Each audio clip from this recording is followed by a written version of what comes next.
Eu não falo. Eu não falo.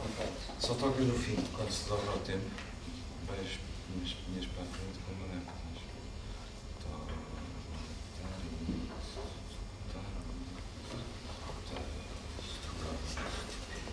Ensaio. Ensaio. Sim, fizemos isso.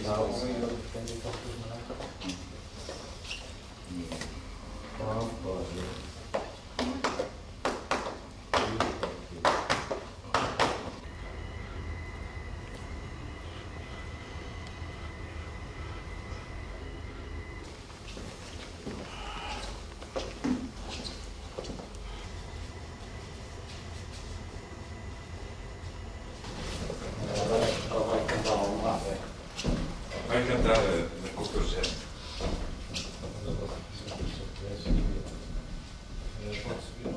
Ela fica.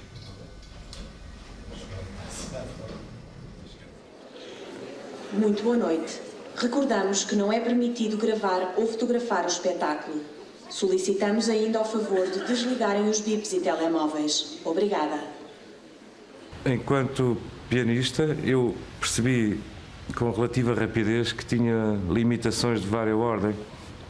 Eu comecei tarde, a minha mão tem uma certa configuração e, portanto, o facto de eu conhecer os meus limites enquanto pianista permitiu-me, por assim dizer, encontrar a possibilidade de assinar. Eu nunca conseguiria tocar como o Keith Jarrett, por exemplo. Estava impedido de o imitar tão bem que não houvesse António Pinho Vargas. António Pinho Vargas é o Keith Jarrett que não consegue tocar a Keith Jarrett. Tá. Oh, caro, estragou-me aqui um plano genial.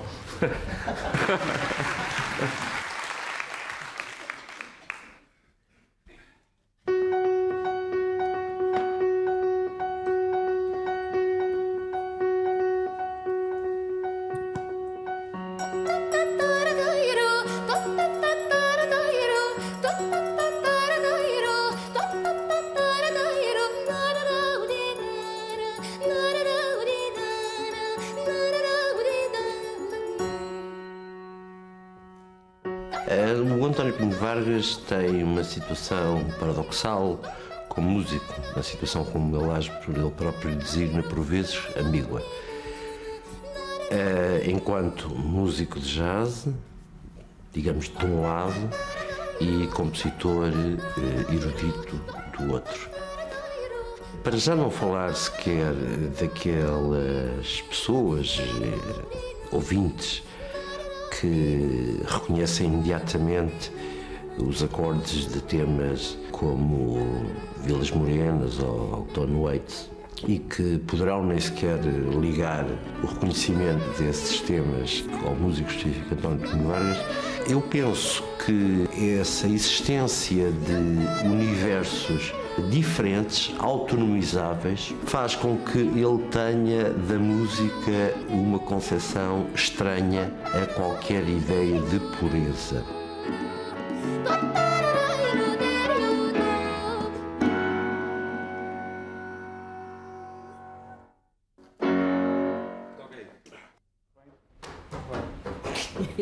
Finito. Alguma dúvida?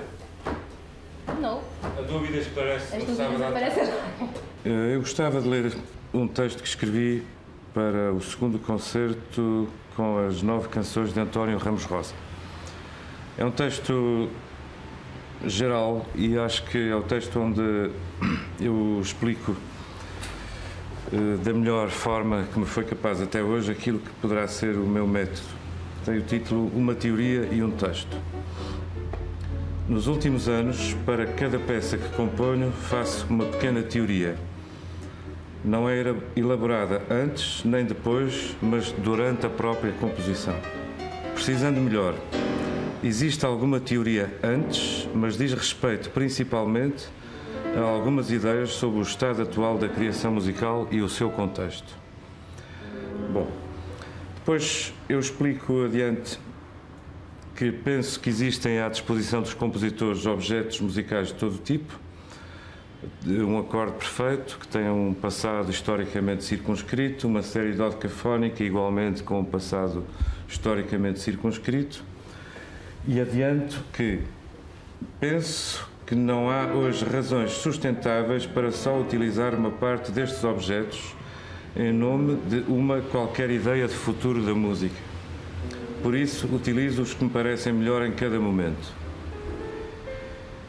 E adiante, tiro aquela que para mim é a conclusão mais importante. O problema para mim é o discurso, não o vocabulário.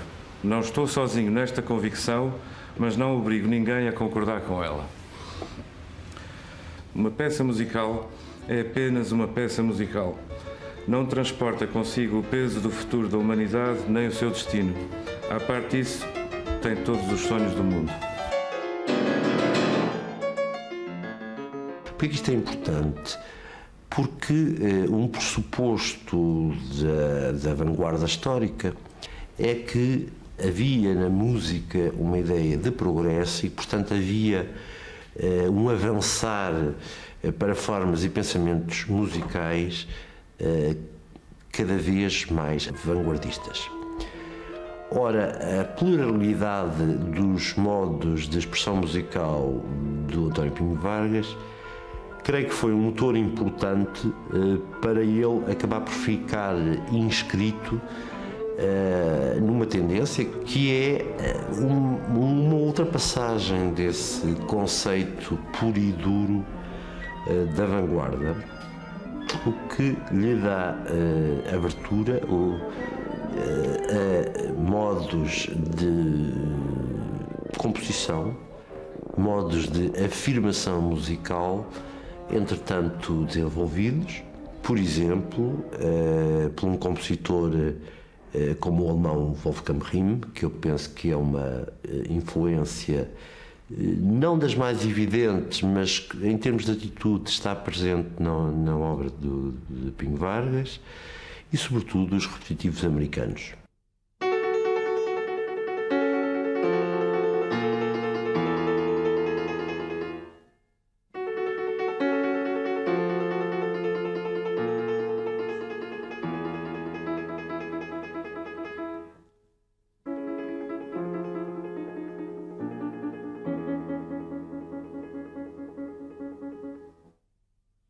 Não era um barco, nem uma guitarra, era uma pedra que girava.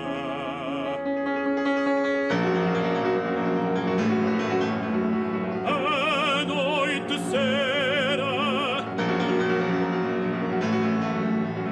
alguém cantava sobre o moro.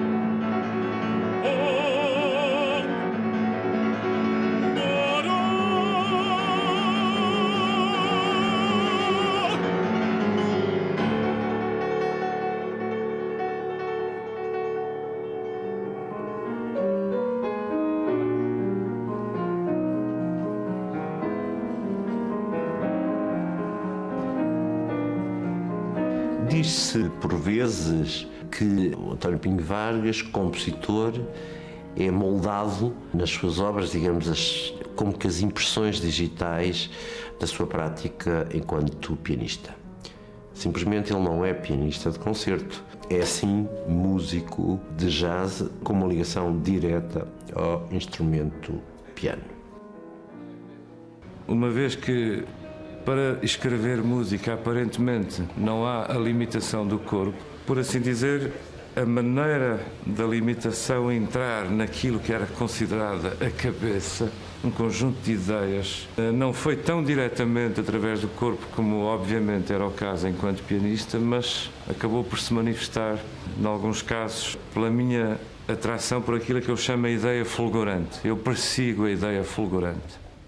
Para mim, a ideia fulgurante só pode resultar de uma atitude de permissão em relação à espontaneidade. Num dado momento,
penso que a sua relação com o piano dá uma forte carga física, por assim dizer, à música de António Pinho Vargas.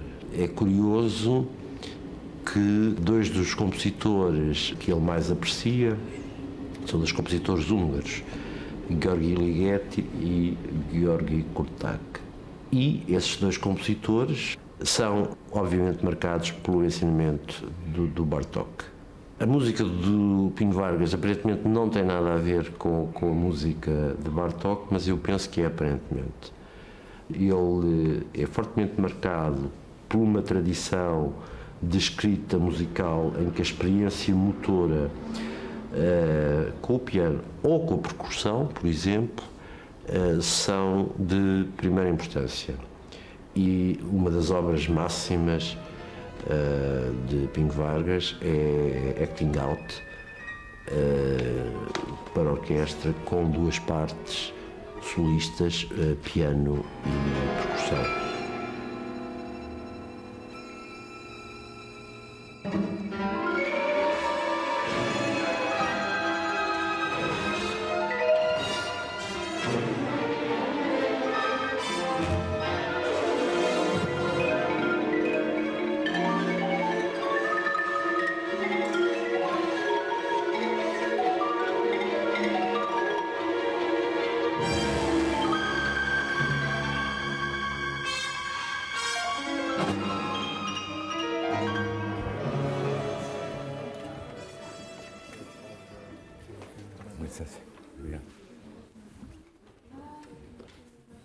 Comecei a estudar com António Pinho Vargas com muitas expectativas que obviamente não se frustraram, porque ele é uma pessoa extremamente honesta, cria uma relação muito direta com os alunos, na qual ele não tenta de forma alguma transmitir verdades absolutas. O António Pinho Vargas tem as suas verdades para a sua música, mas enquanto professor preocupa-se essencialmente em ajudar o aluno a descobrir-se enquanto compositor, a escolher os seus caminhos, os seus percursos que possam tornar possível a realização dos seus objetivos. Qualquer ensino é baseado na transmissão de um saber, ou de um saber que se olha a si próprio como saber. Um saber imediatamente isola uma zona que é considerada não saber, ou um saber que não interessa saber. E, portanto, nós temos que ter uma atenção extrema no momento em que o professor, nem que seja eu próprio, como alguns dos meus alunos aqui presentes sabem já, porque é uma coisa que eu repito frequentemente, quando o professor diz uma coisa, aquela afirmação é dele, não é naturalmente uma verdade universal, pode ser discutida, pode ser posta em causa. Ele não é de facto o tipo de professor que tenha dado origem a clones, o João Pinho Vargas, o Luís Tinoco Vargas. Isso não existe. Penso que inclusive a nova geração de compositores, estou a falar de pessoas nascidas desde meados dos anos 60 em diante, hoje em dia sentem-se menos angustiadas com os problemas da legitimidade em música, muito graças ao papel do António Pinho Vargas. E nesse sentido, a relação do António com os seus alunos é também já de si um sinal de que os jovens compositores já adquiriram essa própria liberdade que ele tentou manifestar com a sua obra. E, portanto, já aparecem compositores que nos abordam, a nós intérpretes, e dizem: gostava de escrever uma música para ti, gostavias de tocar e tal. Quer dizer, há de facto um momento de grande fertilidade, e eu penso que isso deve-se a muitas circunstâncias, mas em particular à ruptura que o António imprimiu quando veio da Holanda e quando começou a escrever.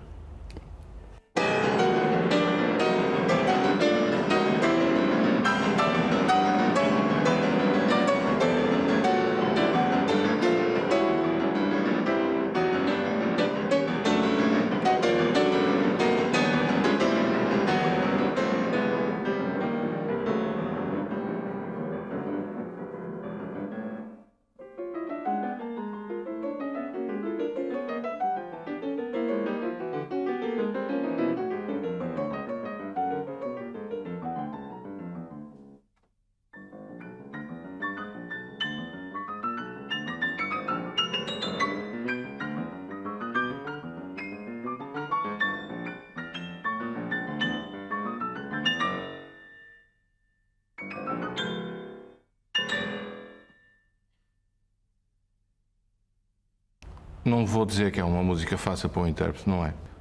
Sobretudo para o meu tipo de abordagem, exatamente por isso, porque exige uma grande, como é que é dizer, uma grande depuração de meios, no sentido de se chegar àquilo que é, por assim dizer, um gesto artístico, um gesto musical que seja de unânime aceitação.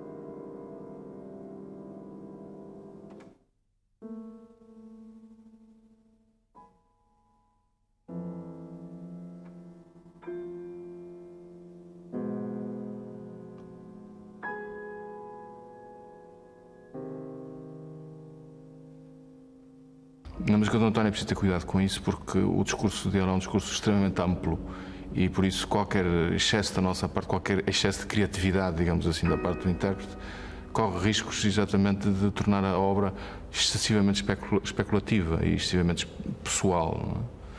Não é? Por isso, para mim também, tocar a música do António é uma ocasião para eu reaprender a minha própria abordagem. Como em qualquer compositor, um intérprete deve de alguma forma fazer um esforço de aprender o compositor, de tentar ser o mais fiel possível à sua personalidade artística e mesmo psicológica, não é?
Tal como outros compositores vivos, a música do António ainda não se instalou como tradição e por isso para nós intérpretes é uma equação ainda por resolver. Como é que será o estilo do António visto daqui a uns 20 anos, por exemplo? De alguma forma o intérprete vai marcando esse território, esse percurso. Neste caso temos o privilégio de ter o António entre nós e podemos calcular esse percurso e ser beneficiados pela sua crítica. Eu atribuo a maior das importâncias ao intérprete, na medida em que está nas mãos dele, de facto, a realização concreta naquele momento. E tal como eu quando no passado e agora tocava a minha música, eu sei perfeitamente que posso estar num dia mau do ponto de vista, por exemplo, da imaginação, posso estar fisicamente com algum problema ou tecnicamente mal preparado para aquele concerto, ou desconcentrado porque a acústica não me agrada ou não sei o quê, e no entanto a peça continua a ser o que era. Simplesmente naquele dia as coisas não me correram bem, eu toquei mal.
O facto de eu já ter ouvido as peças todas mais que uma vez realçou de uma maneira extraordinária a importância da interpretação, quer quando é um músico individualmente a tocar uma peça ou um grupo pequeno, ou no caso das peças maiores para a orquestra ou as óperas. É evidente que nos casos das orquestras trata-se de uma responsabilidade coletiva, mas o intérprete e a figura fundamental da realização da peça é o maestro. É ele que, digamos, a lê e no passo superior a interpreta. Portanto, para além da leitura correta, consegue pegar na peça e fazer dela uma outra coisa.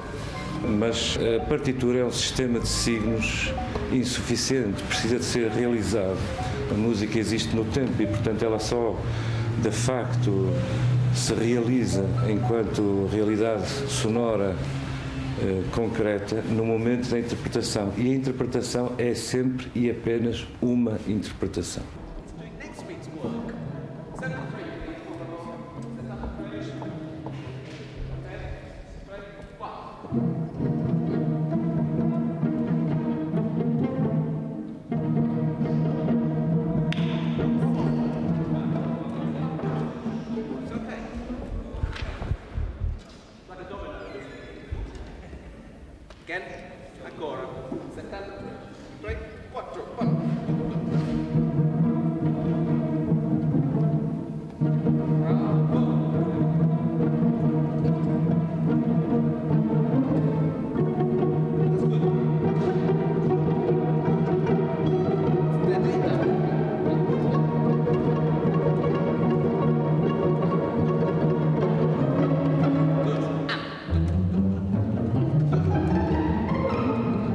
Atividade de compositor, eu poderia isolar 3 momentos diferentes e em relação aos quais a minha posição não é exatamente a mesma. Tenho prazer nos 3 momentos, mas não da mesma forma. Em primeiro lugar, o ato da composição, que é eminentemente solitário. Eu estou aqui sozinho, à volta da ideia, à procura do seu núcleo, à procura que qualquer coisa me ponha em movimento, por assim dizer, a partir do ponto inicial, que é uma impressão vaga de que qualquer coisa vai nascer. E aí trabalho de todas as maneiras. Uso o piano, uso o computador, às vezes escrevo papéis nos mais diversos sítios e, fundamentalmente, esse é um trabalho de cerco, a tentar encontrar o núcleo fundamental daquilo que se pretende fazer e que no início, naturalmente, não é muito claro. O segundo momento de prazer é o trabalho com os músicos nos ensaios, porque é muito bonito, na minha perspectiva, ver a peça nascer. Discutir é melhor assim, mais rápido, mais lento, talvez aqui possas pôr mais pedal, por exemplo, no caso de ser uma peça para piano. Aqui a expressão tem que ser eventualmente mais enfática, esta palavra tem que ser dita, pelo contrário, com menos força. E essa possibilidade de ver a coisa a crescer e a assumir uma forma final é um momento exaltante.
O terceiro momento, o momento menos exaltante, de uma certa maneira, é o concerto, porque no concerto estou sentado e estou a ver uma coisa na qual já não posso interferir, portanto passei a uma espécie de passividade que não me é muito confortável.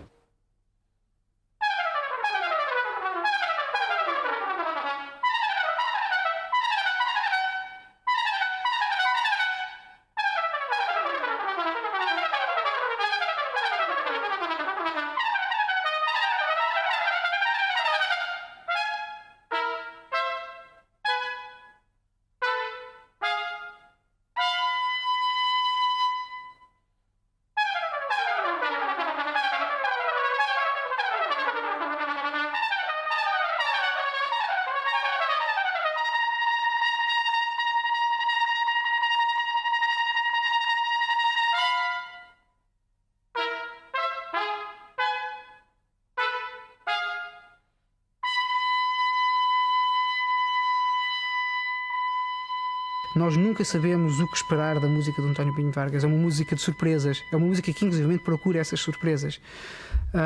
É uma música que tanto pode utilizar a simplicidade e o estatismo, como pode utilizar grandes contrastes e momentos mais agrestes e francamente energéticos.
A questão da expressão e da comunicação musical é extremamente importante na sua obra, na sua prática musical, melhor dito. É curioso, se penso num termo como expressão, sentir que frequentemente nas obras de Pinho Vargas há uma espécie de angústia, de temor latente, que curiosamente nos faria recuar até alguns alvores da música do século XX. É numa das suas obras máximas, que é para quarteto de cordas, Monodia, que se sente um distante eco de uma obra que foi tão importante e que é tão bela de princípios do século como o sexteto A Noite Transfigurada, de Schoenberg.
Parece-me que a diferença entre os pessimistas e os otimistas tem a ver com esta capacidade que uns têm e outros não de imaginar futuros possíveis para as coisas. Quer dizer, está implícito na existência da obra de arte uma espécie de sonho subliminar de uma vida melhor. Eu acho que isto está lá. Não é preciso ser sequer dito.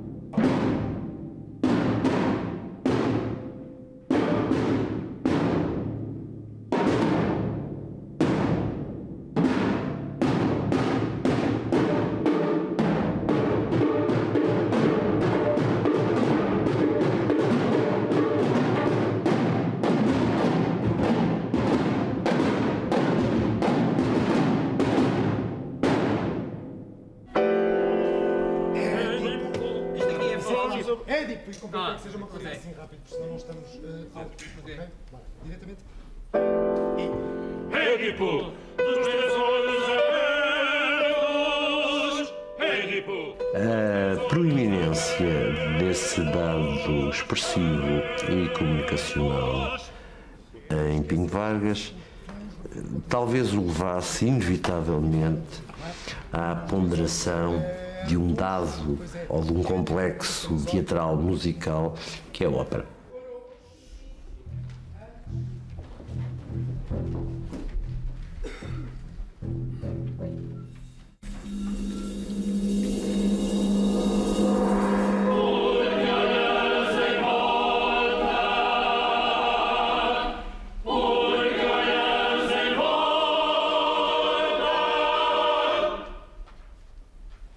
Der Bildung, dein Schöpfer, der Dich, der Echt,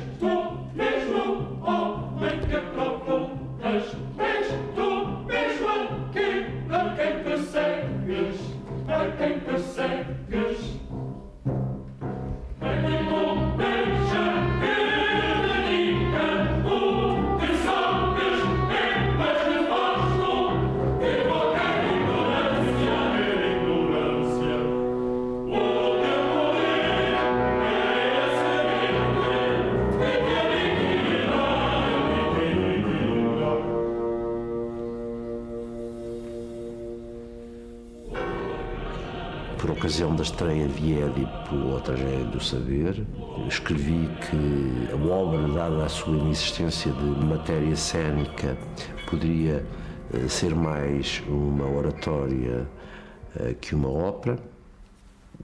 Isso também foi um momento de divergência e de dura divergência que, inevitavelmente, nas relações entre um autor e um crítico, mesmo com laços de cumplicidade ao longo de anos, acabam por existir.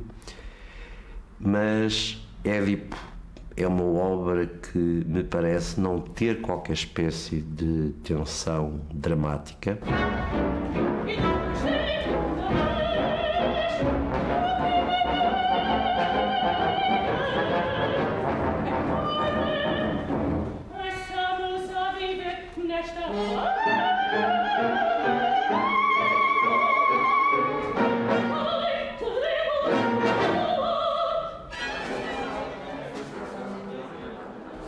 Pelo contrário, Os Dias Levantados é uma ópera que pressupõe um envolvimento emocional muito importante, desde logo por ser referida a uma marca da nossa história tão importante como o 25 de Abril de 1974.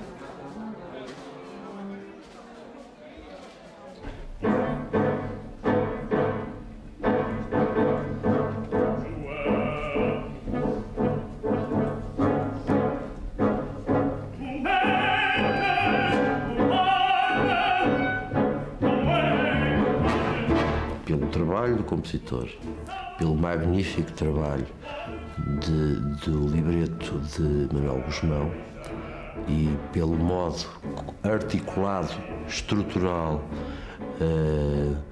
como se relacionam entre si texto e música, é uma obra maior.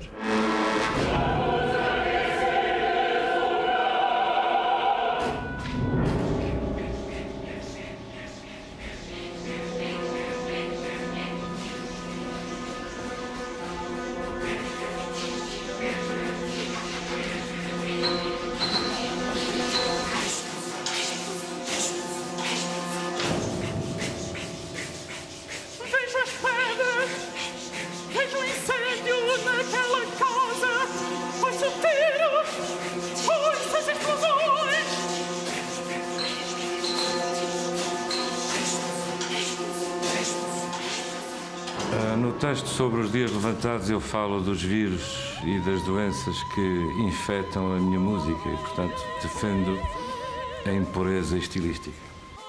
E eu acho que isto atinge o máximo no libreto do Manuel Guzmão.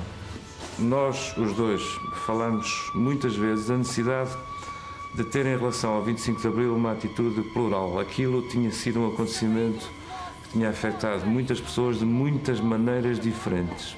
E nós queríamos ouvir as diversas vozes.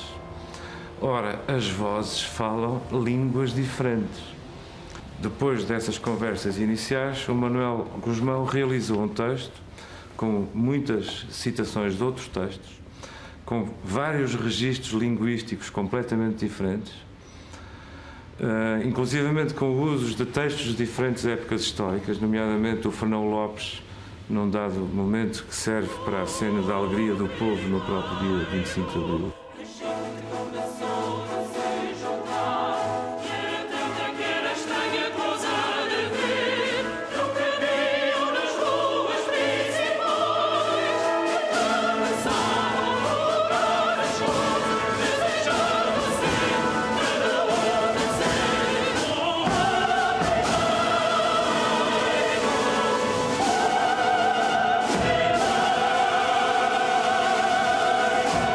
Digamos, eu ao ter perante mim um objeto que já era impuro, que já era diverso e plural na sua própria consistência literária, eu acho que isso me empurrou para a peça mais eclética que eu fiz até hoje. Se se fizer uma análise separada do libreto, verificar-se-á que é uma obra que trabalha muito ao nível das intertextualidades, no que no fundo filosoficamente é. um diálogo com Walter Benjamin e com a sua filosofia da história.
Os Dias Levantados é uma ópera que tem uma forte noção histórica da sua própria existência. É uma obra e uma obra cênica que pressupõe em si, ou que transporta consigo, uma ideia reflexiva da possibilidade de um teatro musical contemporâneo.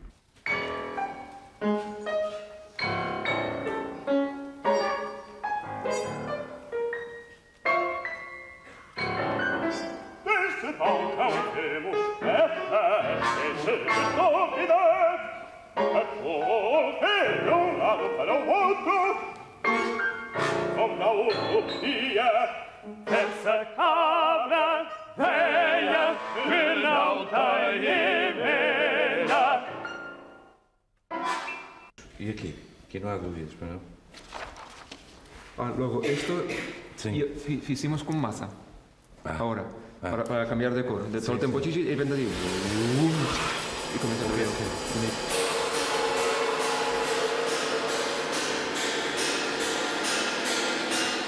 O que se passa com a música contemporânea da nossa tradição erudita europeia é que atingiu um tal grau de irrelevância social que, na minha opinião, pode levar à total insignificância. Os dois, acho que estes dois também. São os dois. Isto está muito bonito, o que vocês fazem aqui, estas três coisas. Dobrar com... Dobrar, mesmo que o desafinado soa bem, que se farta.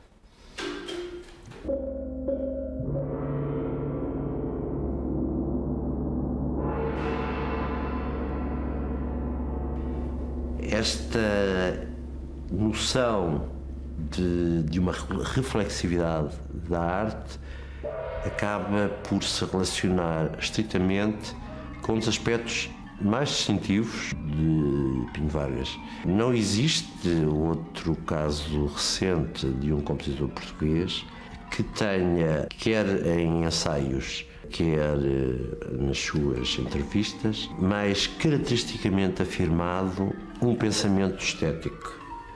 É uma música e um processo composicional que tem uma funda noção do seu tempo histórico, de tudo o que para trás a determinou e que não é um processo unívoco, pois há ideias, eventualmente materiais, raramente citações enquanto tal, mas que podem vir de compositores extremamente diferentes, podem recuar até Schoenberg e eventualmente lateralmente passar por Bartók, certamente colhendo Adams ou Reich como Boulez, como Ligeti.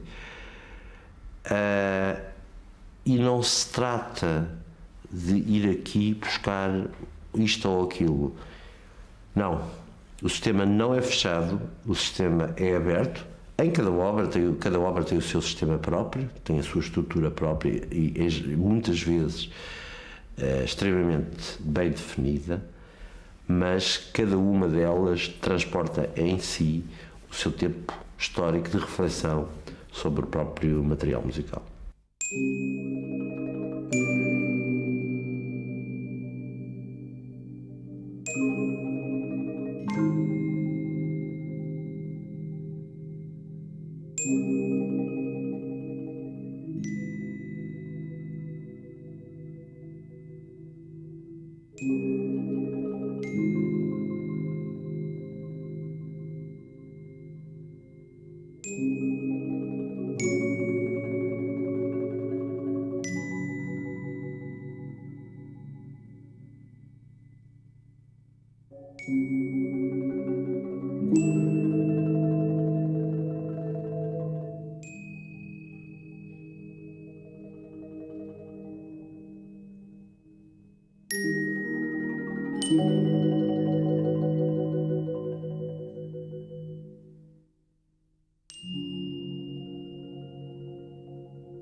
Eu acho que vivemos um momento relativamente exaltante na composição.